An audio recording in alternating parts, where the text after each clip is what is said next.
तो जब हम यूनिटरी कॉन्स्टिट्यूशन की बात कर रहे हैं तो सबसे पहले हमें समझना पड़ेगा कि ये यूनिटरी कॉन्स्टिट्यूशन जो होता है ये होता क्या है। तो देखिए इसमें क्या होता है, इसमें जो सोवरेन पावर्स होती है ना वो एक ही जगह कंसंट्रेटेड रहती है। ठीक है, समझ गए यहां तक हम बात को। सोवरेन पावर्स एक ही जगह कंसंट्रेटेड रहती है, मतलब एक ही आदमी के हाथ में रहती है। तो जब हम इंडिया की बात करते हैं तो इंडिया का जो हमारा कॉन्स्टिट्यूशन है वो तो यूनिटरी भी है ना, और फेडरल भी है। ठीक, same in the case of USA, है ना, सेम, ठीक, इंडिया जैसा, और सेम ही ऑस्ट्रेलिया जैसा है।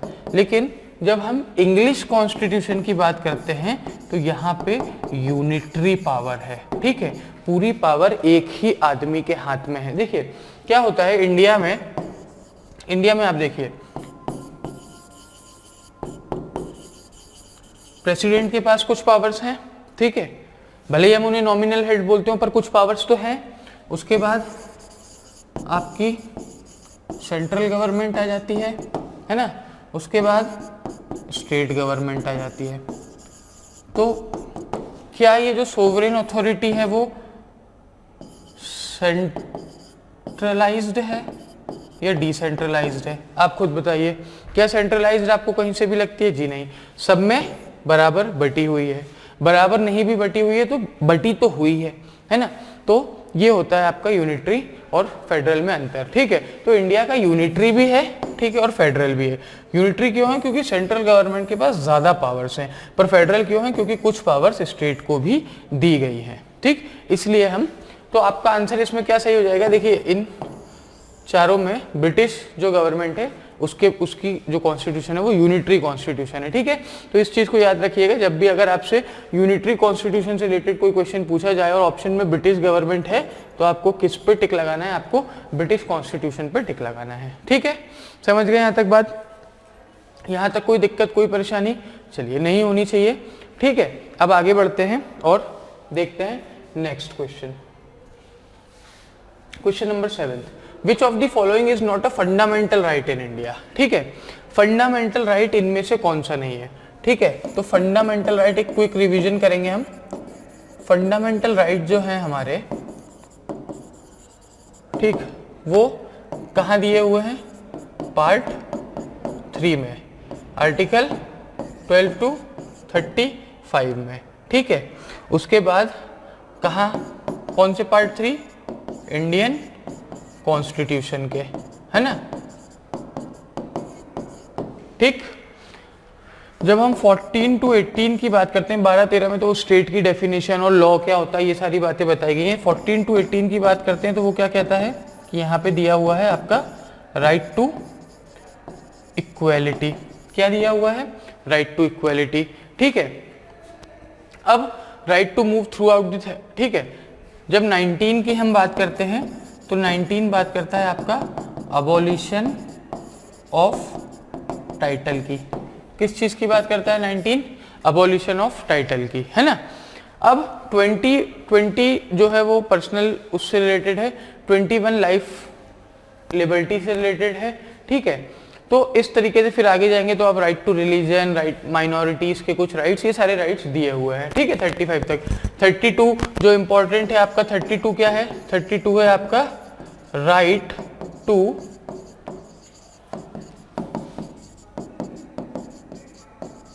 Constitutional remedies. यहां तक क्लियर है? ठीक है, तो अब देखिए ऑप्शंस से देखते हैं। ठीक है, आई होप आपको सारे राइट्स याद होंगे। अभी अगर हम सारे राइट डिस्कस करने जाएंगे तो नहीं हो पाएगा। तो देखिए, राइट टू फॉर्म एसोसिएशन, अगर आपने 2011 का क्वेश्चन पेपर देखा होगा तो ये राइट टू फॉर्म एसोसिएशन पे एक बहुत बड़ा क्वेश्चन आया था। ठीक है, तो ये क्लियर है कि राइट टू फॉर्म एसोसिएशन एक राइट है हमारा। ठीक है, दूसरा फ्रीडम ऑफ रिलीजन। ठीक है, फ्रीडम ऑफ रिलीजन भी हमारे यहाँ राइट है, राइट टू फ्रीडम के अंदर। ठीक है, right to move throughout the territory of country, ये भी राइट टू फ्रीडम के अंदर एक राइट है। ये जो राइट टू प्रॉपर्टी है ना आपका, ये राइट टू प्रॉपर्टी कैसा राइट है, जल्दी से बताइए। राइट टू प्रॉपर्टी जो है ना वो कॉन्स्टिट्यूशनल राइट है।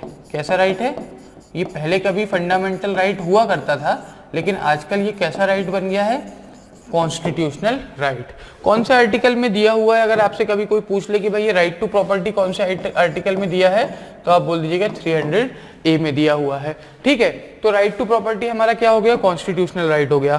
तो जो राइट हमारे कॉन्स्टिट्यूशनल राइट होते हैं, सिंपल सी बात है, वो फंडामेंटल राइट्स नहीं होते हैं। ठीक है,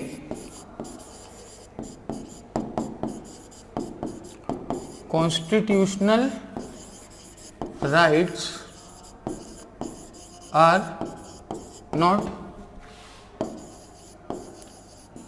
necessarily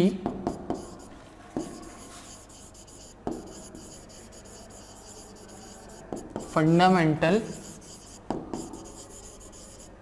rights। ठीक है, जो कॉन्स्टिट्यूशनल राइट होते हैं वो नेसेसरीली फंडामेंटल राइट्स नहीं होते हैं। ठीक, तो जरूरी नहीं है ना, क्योंकि कॉन्स्टिट्यूशन ने तो ये राइट भी हमें प्रोवाइड किया, राइट टू इक्वलिटी, तो एक तरीके से कॉन्स्टिट्यूशनल राइट तो ये भी है, पर ये फंडामेंटल राइट्स है। ठीक है, लेकिन कुछ कॉन्स्टिट्यूशन ने राइट्स ऐसे भी प्रोवाइड किए हैं जो हमारे कैसे लीगल राइट्स में आते हैं, कॉन्स्टिट्यूशनल राइट्स में आते हैं। वो हमारी किस डेफिनेशन के अंतर्गत नहीं आते हैं? हमारे पार्ट 3 के अंडर नहीं आते हैं। ठीक है, हमारे फंडामेंटल राइट नहीं कहलाते हैं। समझ गए बात को? इतना क्लियर है? ठीक है, तो क्या आंसर हो जाएगा हमारा? हमारा आंसर हो जाएगा ऑप्शन सी। ठीक है, हमने तीनों पे टिक लगा दिया है क्योंकि तीनों वो हमारे हैं, है ना, राइट। तो हम जल्दी से सही आंसर पे टिक लगा देते हैं। सही आंसर क्या है हमारा? Option C. और ऑप्शन सी क्या कह रहा है हमसे? ऑप्शन सी कह रहा है कि भैया राइट टू प्रॉपर्टी जो है वो फंडामेंटल राइट नहीं है इंडिया में। ठीक है, यहां तक की बात पूरी क्लियर है, पूरी समझ में आ गई, कोई दिक्कत, कोई परेशानी, कोई हलचल तो नहीं? ठीक है, चलिए, होनी भी नहीं चाहिए, बहुत इजी सा सवाल है। ठीक, 2-3 राइट। देखिए, कभी भी क्या होगा कि जब भी आपसे ऐसे क्वेश्चन पूछे जाएंगे ना कि इनमें से कौन सा फंडामेंटल राइट नहीं है, तो कोई बहुत हाई लेवल, बहुत कंफ्यूजिंग सा क्वेश्चन नहीं पूछा जाता। 1-2 राइट्स ही होते हैं जो ऐसे पूछ लिए जाते हैं। जैसे कि पहला हो गया आपका राइट टू प्रॉपर्टी, ठीक है, दूसरा हो गया आपका राइट टू वोट, है ना। अब राइट टू वोट भी आपका लीगल राइट है, वो भी आपका फंडामेंटल राइट नहीं है। ठीक है, तो ये सारी चीजें पूछ ली जाती हैं, तो इनको याद रखिए कि 2-3 राइट हैं जो हमारे लीगल राइट्स हैं, कॉन्स्टिट्यूशनल राइट्स हैं, पर they are not are fundamental rights. So keep this in mind and while giving exam do not confuse between a fundamental right or a legal right or a constitutional right. Okay, getting it? चलिए, तो आगे बढ़ते हैं और next question देखते हैं। Next question क्या है हमारा? नेक्स्ट क्वेश्चन है क्वेश्चन नंबर 8। क्वेश्चन नंबर 8 बोल रहा है कि which of the following marriages is approved by Islamic law between a Muslim. ठीक है ना। इस्लामिक लॉ ने कौन सी मैरिज को अप्रूव किया है बिटवीन अ मुस्लिम? ठीक है, समझ गए बात हम यहां तक?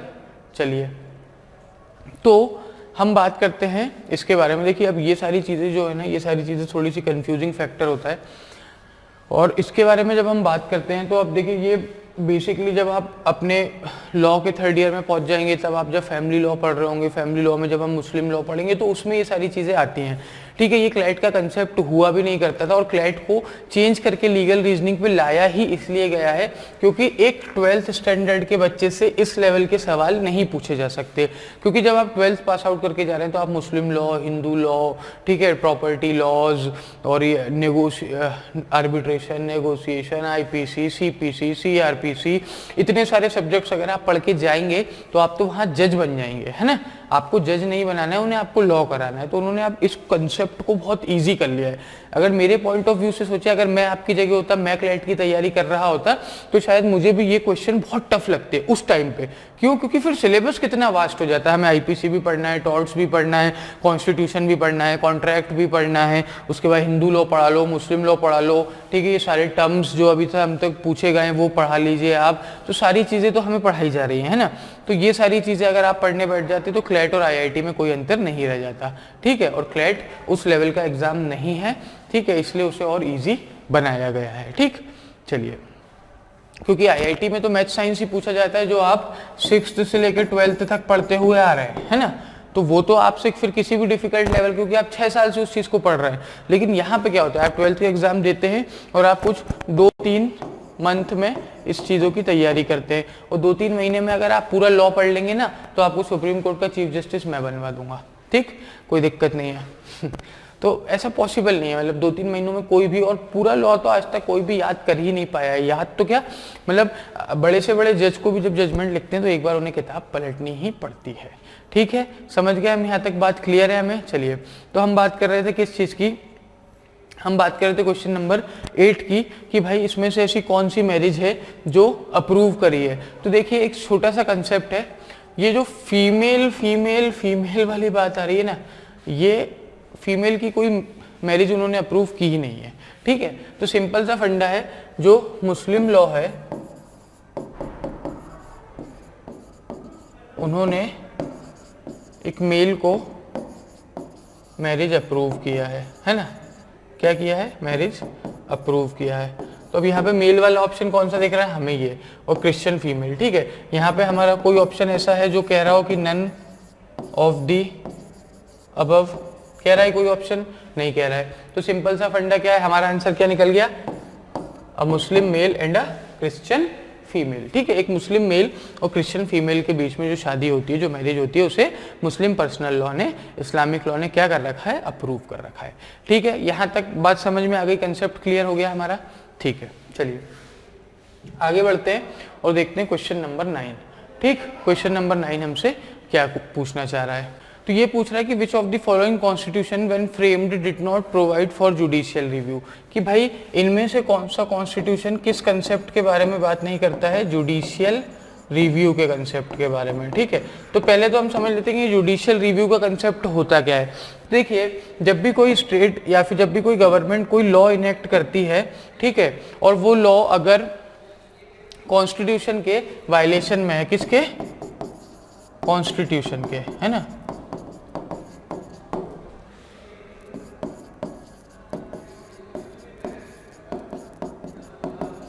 कॉन्ट्राडिक्टिंग कॉन्स्टिट्यूशन है, तो जो हमारे सुप्रीम कोर्ट, हाई कोर्ट हैं, वो क्या कर सकते हैं, सुप्रीम कोर्ट क्या कर सकते हैं, सुप्रीम कोर्ट उस पर्टिकुलर लॉ को रिव्यू कर सकते हैं। ठीक है, और जहां तक कि वो लॉ उस फंडामेंटल राइट के या फिर किसी भी कॉन्स्टिट्यूशन के प्रोविजन के वायलेशन में है, तो उसे वहां तक के उस लॉ को क्या बोल देते हैं, वो वॉइड बोल देते हैं, और उसे हटाने को बोल देते हैं, या उसे चेंज करके नया लॉ बनाने को बोल देते हैं। ठीक, तो ये होता है बेसिकली जुडिशियल रिव्यू का कंसेप्ट। तो देखिए, जब इंडिया में, ठीक है, इंडिया में जब ये कॉन्स्टिट्यूशन हमारा बनाया गया था, तभी जुडिशियल रिव्यू का कंसेप्ट ऐड किया गया था। ठीक है, समझ गए इस बात को हम, इंडिया में जब जुडिशियल रिव्यू का कंसेप्ट ऐड किया गया था, कब किया गया था, जब ये कॉन्स्टिट्यूशन को बनाया गया था। ठीक है,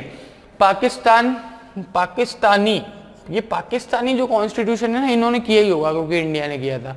ठीक है, और बात रही यूएसए और ऑस्ट्रेलिया की, तो देखिए यूएसए और ऑस्ट्रेलिया की जब हम बात करते हैं, तो यूएसए एक ऐसा कॉन्स्टिट्यूशन है जिसने, जब ये फ्रेमिंग ऑफ द कॉन्स्टिट्यूशन हुई थी ना, तब इनके यहाँ जुडिशियल रिव्यू का कंसेप्ट नहीं था। अब होगा नहीं होगा ये सारी चीजें हम लॉ स्कूल में पढ़ लेंगे, लेकिन जब फ्रेम हुआ था तब नहीं था। ठीक, तो क्या आंसर हो जाएगा हमारा आंसर हो जाएगा ऑप्शन सी, कि भाई यूएसए का जो कॉन्स्टिट्यूशन में है, उसमें फ्रेमिंग के टाइम पे कौन सा कंसेप्ट नहीं था, उसमें फ्रेमिंग के टाइम पे जुडिशियल रिव्यू का कंसेप्ट नहीं था। समझ गए बात को, कोई दिक्कत हो रही है, कोई परेशानी तो हो नहीं रही होगी। ठीक है, चलिए तो आगे बढ़ते हैं और समझते हैं कि जो नेक्स्ट क्वेश्चन है, क्वेश्चन नंबर 10, वो हमसे क्या कह रहा है, रेशियो डेसिडेंडाई मीन्स, ठीक है ना, रेशियो डेसिडेंडाई मीन्स क्या होता है, समझ गए बात को। तो देखिए, मैं आपको बताता हूं,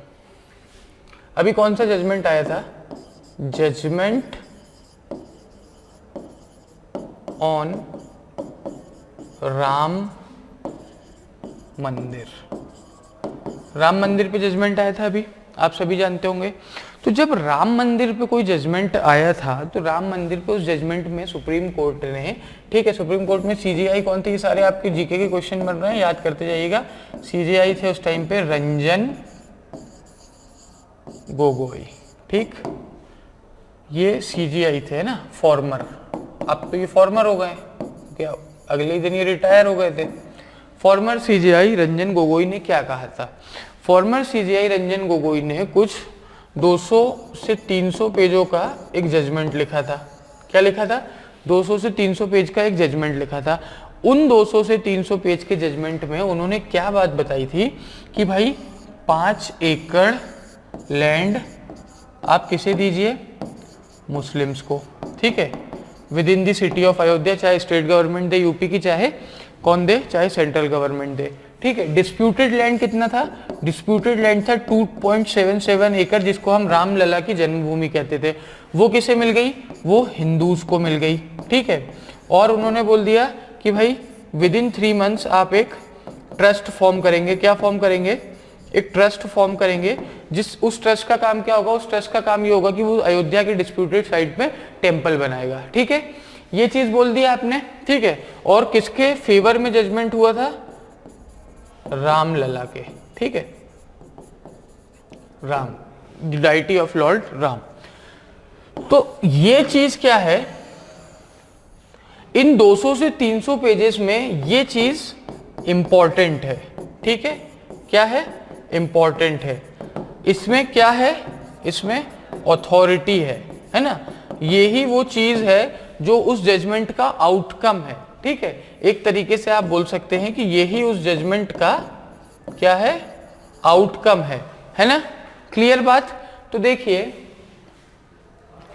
तो फिर जब हम रेशियो डिसेंडाई, ठीक है, रेशियो डेसिडेंडाई का मीनिंग जब हम देखते हैं तो ऑप्शन ए बोल रहा है अ जुडिशियल डिसीजन, ठीक है। दूसरा बोल रहा है part of the judgement which possesses authority. तीसरा बोल रहा है any observation made by the court which goes beyond the requirement of the case. ऐसा कोई भी ऑब्जर्वेशन जो कोर्ट ने किया हो जो क्या उस केस की रिक्वायरमेंट की बियॉन्ड चला जाता है, या फिर एन ऑब्जर्वेशन मेड बाय अ जज, या फिर कोई एक ऐसा ऑब्जर्वेशन जो जज ने किया हो, ठीक। ये चीज हो गई आपकी, क्या हो गई ये चीज? ये चीज हो गई आपकी 4 ऑप्शंस में, ठीक है। अब देखिए, मैंने आपको क्या बताया कि ये जो चीज है ना, ये चीज क्या है? इंपॉर्टेंट है, अथॉरिटी पजेस कर रही है ना। यही उस जजमेंट का आउटकम है। वो 200-300 पेज जो वहां पे सुप्रीम कोर्ट में लिखवाए गए, उसका आउटकम क्या रहेगा? वो यही रहेगा, ठीक है। इसके अलावा उसका आउटकम कुछ भी नहीं होने वाला है, ठीक। यहां तक हम बात को समझ गए? यहां तक कोई दिक्कत परेशानी? ठीक है। तो ये जो पार्ट है जजमेंट का जो अथॉरिटी पजेस कर रहा है, इसे हम क्या बोलते हैं? इसे हम बोलते हैं रेशियो डेसिडेंडाई, ठीक। Getting it? तो रेशियो डेसिडेंडाई का मतलब क्या हो गया? ऑप्शन बी जो आपका कह रहा है कि part of the judgement which possesses authority means ratio decidendi, ठीक है। समझ गए? क्लियर है यहां तक सारी चीजें?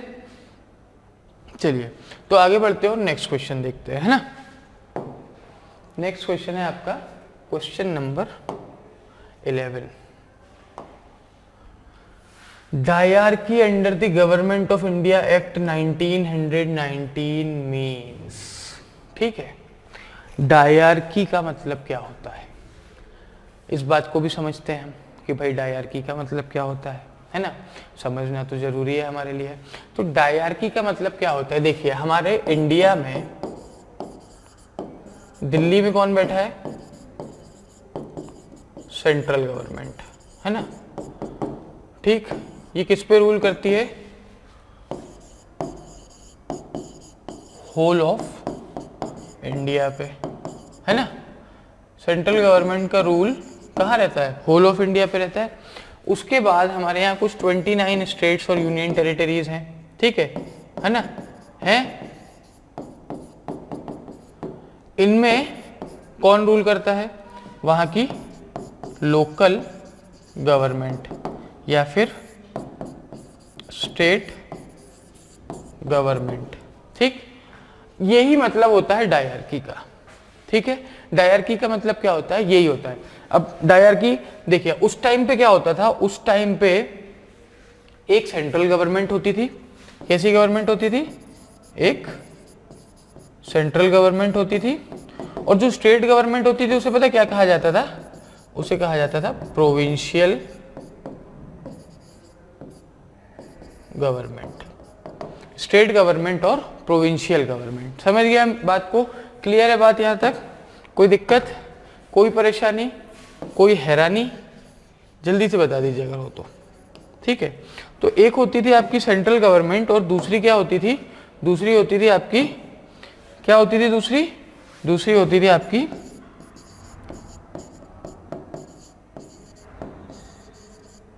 Provincial government. ठीक, एक होती थी सेंट्रल गवर्नमेंट और दूसरी होती थी प्रोविंशियल गवर्नमेंट। क्लियर है यहाँ तक बात सारी? कोई दिक्कत, कोई परेशानी नहीं होगी, है ना? तो ये जो सेंट्रल गवर्नमेंट और प्रोविंशियल गवर्नमेंट को इनकी पावर्स का डिस्ट्रीब्यूशन किया जाता था। क्या किया जाता था? पावर्स का डिस्ट्रीब्यूशन किया जाता था। ठीक है, वो क्या होता था?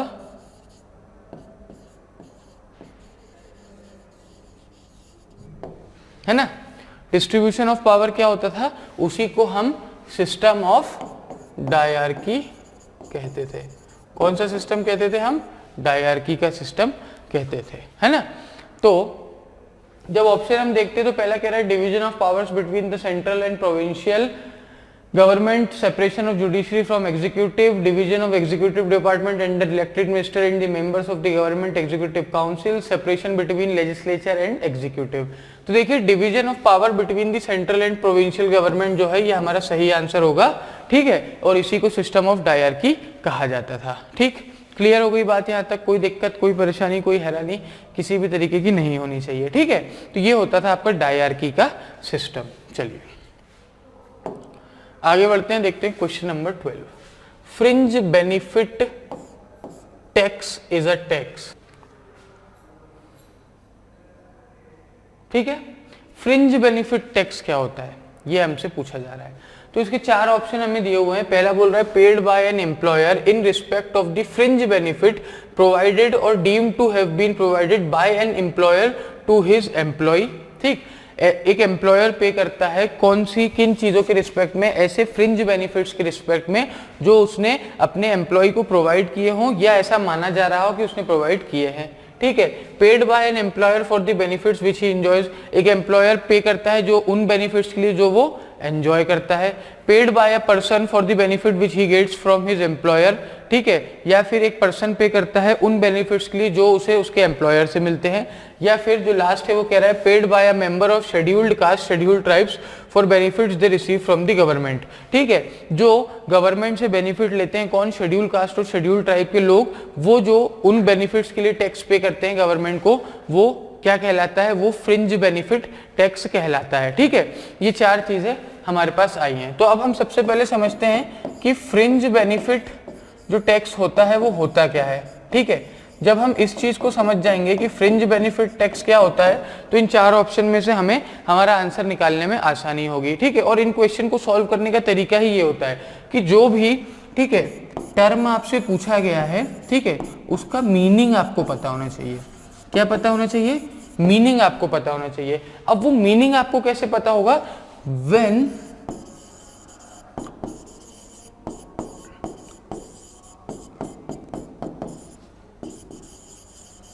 when the concept is clear, जब आपका कंसेप्ट क्लियर होगा तो आपको मीनिंग पता होगा। और कंसेप्ट, इसीलिए मैं आपको हमेशा कहता रहता हूं कि जो आपकी थ्योरेटिकल पार्ट है ना, ये सब ये है क्या? ये थ्योरी है। ठीक है, और जो आपका थ्योरी है ना वो हमेशा क्लियर होना चाहिए। क्यों? क्योंकि अगर आपका थ्योरी क्लियर होगा तो उससे क्या होगा? उससे आपके कंसेप्ट क्लियर होंगे, और कंसेप्ट क्लियर होंगे तो आपको चीज़ों के मीनिंग पता होंगे, और जब चीज़ों के मीनिंग पता होंगे तो ये फ्रिंज बेनिफिट टैक्स कौन सी बहुत बड़ी बात है, इसका आंसर आप 1 मिनट में बता देंगे। समझ गए यहाँ तक बात को? तो इस तरीके से हमें चीज़ों को सॉल्व करना है। ठीक, चलिए तो पहले हम समझते हैं कि फ्रिंज बेनिफिट टैक्स होता क्या है, उसके बाद हम चारों ऑप्शन में से देखते हैं कि सबसे सही आंसर हमारे लिए क्या होगा। ठीक, चलिए आगे बढ़ते हैं।